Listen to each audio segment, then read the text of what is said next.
Tulungagung merupakan daerah yang kaya akan budaya, wisata, dan berbagai jenis kulinernya.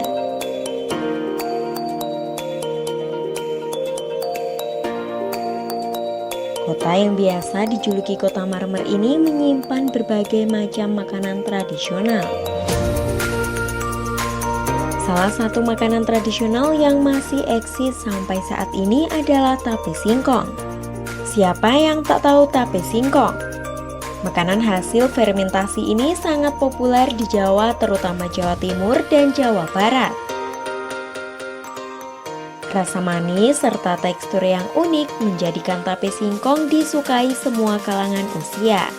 Kuliner ini bisa kalian temukan di pasar tradisional ataupun di toko oleh-oleh. Selain dimakan langsung, biasanya tape singkong diolah menjadi berbagai macam olahan makanan. Di Tulungagung, biasanya tape singkong dinikmati dengan kecambah dan siraman sambal kacang. Makanan ini biasa disebut dengan tape pecel. Perpaduan tape yang manis dengan sambal kacang yang gurih dan pedas bersatu menjadi cita rasa yang unik.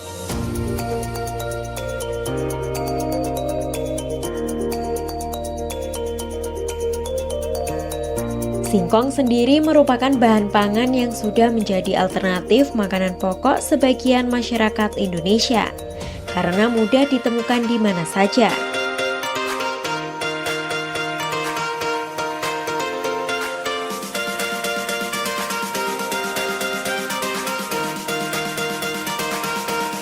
Salah satu sentra pembuatan tape singkong berada di Desa Kedung Cangkring, Kecamatan Pagerwojo, Kabupaten Tulungagung.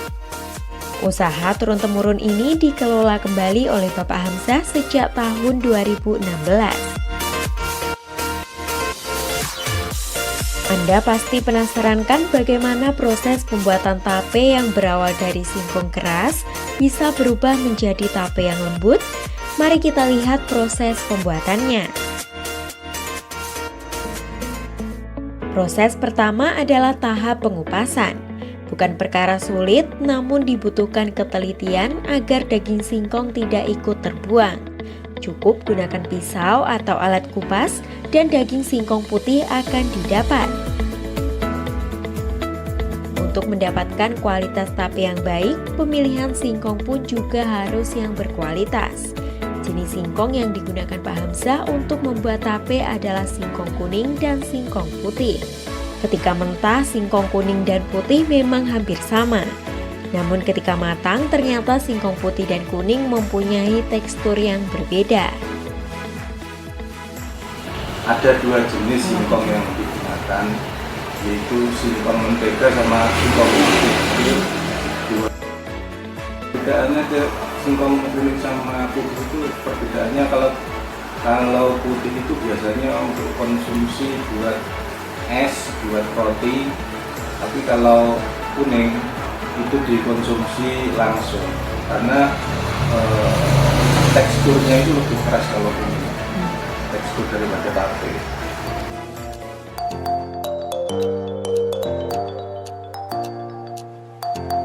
Setelah proses pengupasan, singkong pun dipotong sesuai ukuran yang diinginkan dan dipisahkan antara singkong kuning dan singkong putih.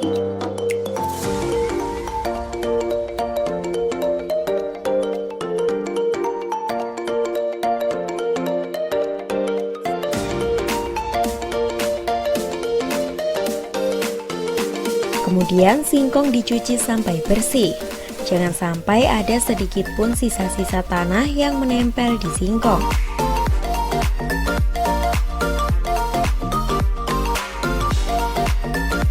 Setelah semua singkong bersih, lalu direbus ke dalam panci dengan kayu bakar. Meskipun menggunakan kayu bakar, namun cara ini diyakini menghasilkan singkong rebus yang lebih baik dibandingkan menggunakan kompor.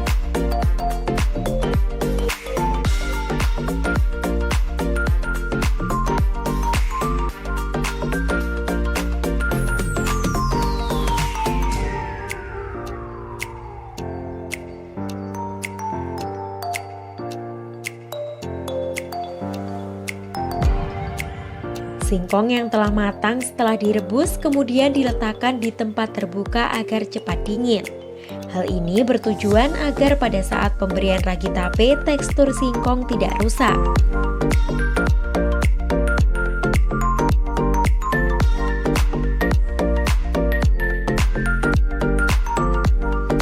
Dalam melumuri singkong dengan ragi tape harus benar-benar sampai tercampur rata.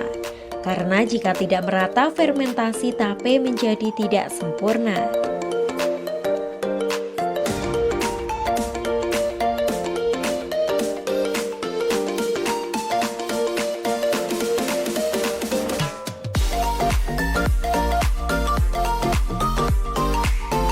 Setelah dilumuri ragi, kemudian singkong dimasukkan ke dalam wadah plastik.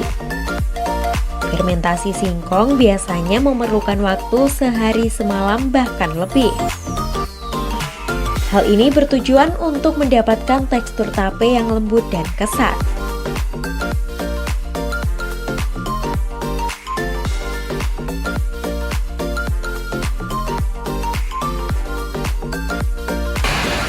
Kalau tipsnya yaitu ciri khasnya tape membuat jadi keset, jadi lembut, itu proses tergantung pada proses satu.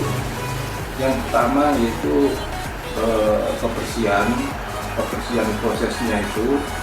Yang kedua yaitu bahan baku itu tidak lepas dari bahan baku, karena bahan baku itu juga pengaruh. Jadi dua itu tidak bisa dipisahkan antara kebersihan proses sama bahan baku. Tape singkong ini Pak Hamzah pasarkan melalui online dan juga offline. Untuk pemasaran offline, beliau pasarkan di toko oleh-oleh dan pasar tradisional, bahkan sampai ke Hong Kong juga. Untuk harga satu kotak tape, beliau bandrol dengan harga Rp8.000. Sedangkan satu besek tape beliau bandrol dengan harga Rp10.000.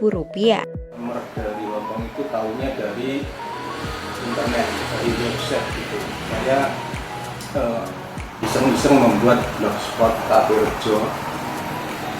Saya buat, saya upload di situ, saya kasih nomor telepon.